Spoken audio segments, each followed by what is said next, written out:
แม้ว่ามนุษย์ในอดีตจะมีการย้ายถิ่นฐานอยู่หลายครั้งก็ตามแต่ก็ยังมีหมู่บ้านที่สวยงามบางแห่งที่ยังคงอยู่มาจนถึงปัจจุบันและกลายไปเป็นจุดหมายสำคัญของนักท่องเที่ยวหรือบางแห่งก็กลายไปเป็นมรดกโลกที่ได้รับการอนุรักษ์ไว้จากองค์การยูเนสโกซึ่งเรื่องราวของหมู่บ้านเหล่านั้นจะเป็นอย่างไรเชิญหาคำตอบได้ในหมู่บ้านโบราณที่สวยงามรอบโลกครับ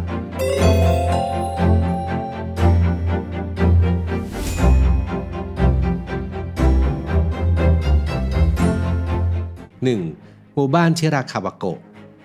หมู่บ้านชิราคาวาโกะตั้งอยู่ที่กลางหุบเขาในจังหวัดกิฟูและมีบ้านอยู่ทั้งหมดประมาณ200หลังคาเรือนหมู่บ้านแห่งนี้สร้างขึ้นมานับร้อยปีแล้วแต่ยังคงเอกลักษณ์และกลิ่นอายแห่งความโบราณไว้ได้เป็นอย่างดีโดยเฉพาะทรงบ้านแบบกัสโซซึ่งมีจุดเด่นอยู่ที่หลังคาทั้งสองด้านทำมุมชันประมาณ60องศาจนกระทั่งเหมือนกับมือที่พนมกันอยู่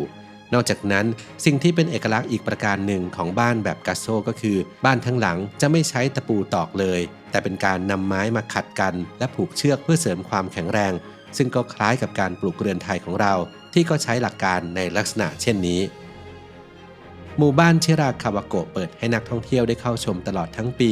แต่ในเดือนมกราคมถึงกุมภาพันธ์จะเป็นช่วงที่สวยที่สุดเนื่องจากว่ามีงานแสดงไฟชิราคาวาโกะไลท์อัพที่บ้านทุกหลังจะเปิดไฟสว่างตัดกับสีขาวโพลนของหิมะด้วยความเก่าแก่ของหมู่บ้านชิราคาวาโกะที่สามารถคงจิตวิญญาณทางวัฒนธรรมเอาไว้ได้องค์การยูเนสโกจึงได้จัดให้หมู่บ้านแห่งนี้เป็นมรดกโลกเมื่อปี 1995 2. หมู่บ้านดอกไม้อีวัว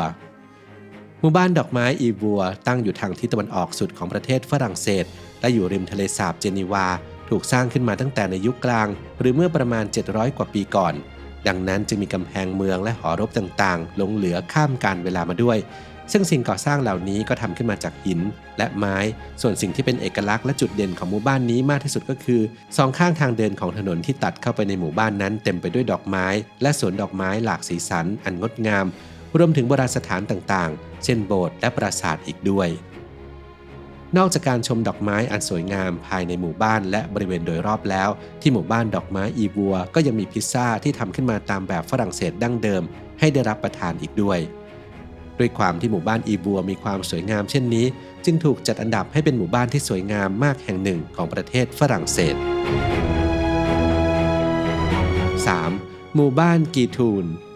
หมู่บ้านกีทูนเป็นหมู่บ้านอันเงียบสงบและร่มรื่นไปด้วยธรรมชาติตั้งอยู่ในพื้นที่ระหว่างเมืองสโวลเลอร์กับเมืองสตีนวิกประเทศเนเธอร์แลนด์โดยสิ่งที่เป็นจุดเด่นมากที่สุดของหมู่บ้านแห่งนี้ก็คือไม่มีถนนภายในหมู่บ้านแต่ชาวหมู่บ้านจะเดินทางไปมาหาสู่กันโดยพายเรือไปตามคลองที่ทอดตัวยาวเป็นเส้นทางคมนาคม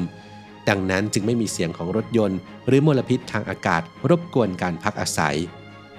บ้านเรือนแต่ละหลังสร้างขึ้นเป็นหลังเล็กๆในแบบยุโรปตะวันตกและมีสะพานไม้เล็กๆจำนวน180สะพานเป็นเส้นทางคมนาคมสายรองภายในหมู่บ้านนอกจากนั้นภายในหมู่บ้านก็ยังมีพิพิธภัณฑ์ที่จะแสดงโบราณวัตถุต่างๆที่พบในหมู่บ้านกีทูนอีกด้วยโดยที่แต่ละชิ้นจะมีอายุมากกว่า100ปีขึ้นไป 4. หมู่บ้านซาลิพายหมู่บ้านแห่งงานศิลปะหมู่บ้านซาลิพายอยู่ที่เมืองเลสเตอร์โปแลนด์ประเทศโปแลนด์โดยที่สิ่งที่เป็นเอกลักษณ์ของหมู่บ้านแห่งนี้ก็คือบ้านทุกหลังในหมู่บ้านจะได้รับการตกแต่งด้วยภาพวาดสีสันสดสวยโดยสาเหตุประการสำคัญที่มีการวาดภาพบนผนังบ้านเช่นนี้ก็เนื่องมาจากว่าในสมัยก่อนนั้นใช้เตาถ่านในการทำครัวทำให้เขม่าวควันต่างๆลอยขึ้นไปจับบนผนังภายในบ้านชาวหมู่บ้านซาลิพายจึงได้ตัดสินใจวาดภาพด้วยสีสันสดสวยบนผนังบ้านของตนเพื่อปกปิดรอยเขม่าวควันเหล่านี้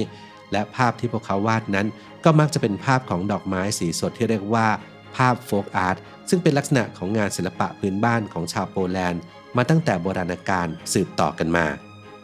นอกจากภาพดอกไม้ดังกล่าวจะวาดขึ้นเพื่อปิดบังรอยเขม่าวควันแล้วในเวลาต่อมาเมื่อสงครามโลกครั้งที่2จบสิ้นลงผู้คนในหมู่บ้านซาลิพายก็ยังคงใช้ภาพดอกไม้เหล่านี้เป็นสิ่งบำบัดจิตใจให้คลายความทุกข์จากบาดแผลในจิตใจอันเกิดขึ้นในช่วงของสงครามโลกอีกด้วยในปัจจุบันนี้นอกจากจะมีการวาดภาพดอกไม้สวยๆบนผนังบ้านแล้วก็ยังมีการวาดภาพลงบนผนังโบสถ์สะพานทั้งขยะบ่อน้ำและแม้กระทั่งบ้านของสุนัขด้วยรวมไปถึงการจัดงานประจำปีมาโลวาน่าชาตา ซึ่งเป็นการแข่งขันวาดภาพบนฝาผนังโดยที่ผู้วาดภาพได้สวยที่สุดนั้นจะเป็นผู้ชนะ 5. หมู่บ้านฮัวคาชิน่า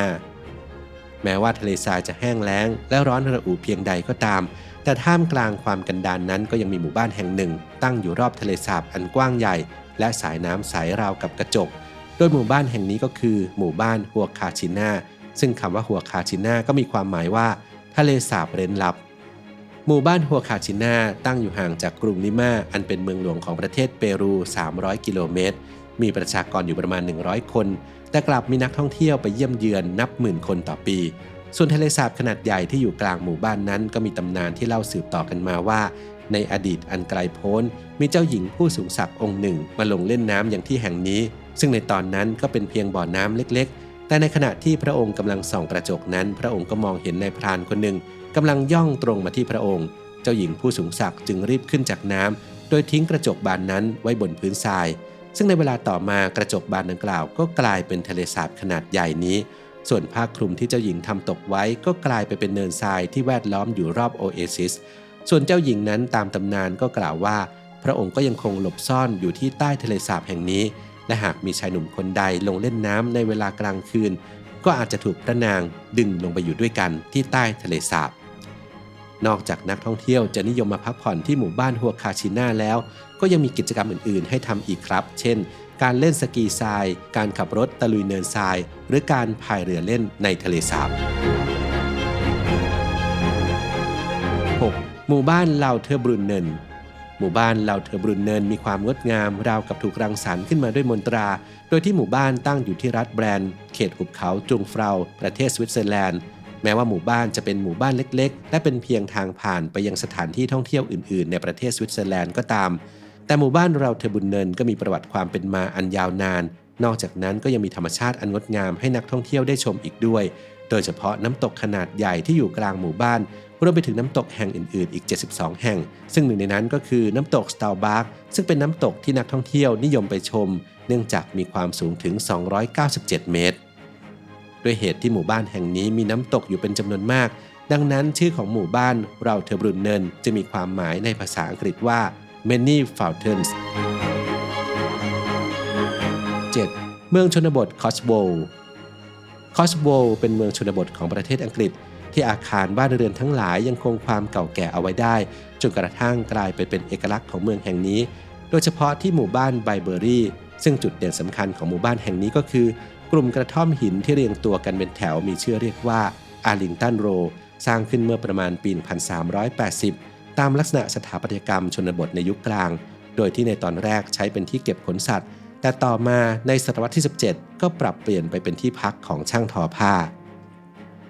นอกจากความสวยงามของกลุ่มกระท่อมหินแล้วก็ยังมีแม่น้ำโคลนไหลผ่านกลางหมู่บ้านโดยขนานไปกับถนนอีกด้วยซึ่งด้วยความสวยงามของหมู่บ้านไบเบอรี่จึงมีภาพของหมู่บ้านแห่งนี้ปรากฏอยู่ในภาพยนตร์เรื่อง Bridget Jones' Diary และ Stardust อีกด้วยด้วยความที่หมู่บ้านไบเบอรี่มีความสำคัญมากเช่นนี้ทางการของอังกฤษจึงได้ประกาศให้หมู่บ้านแห่งนี้ได้รับการคุ้มครองในฐานะที่เป็นมรดกของชาติที่มีความสำคัญทางสถาปัตยกรรมและประวัติศาสตร์หมู่บ้านโบราณที่สวยงามนอกจากจะเป็นสถานที่อันสวยงามแล้วก็ยังเปรียบเสมือนเป็นพิพิธภัณฑ์อันมีชีวิตที่สามารถเดินทางข้ามการเวลาผ่านมาได้ซึ่งก็เป็นหน้าที่ของคนในชุมชนที่จะดูแลรักษาหมู่บ้านของพวกตนต่อไปให้ยืนยงตราบนานเท่านาน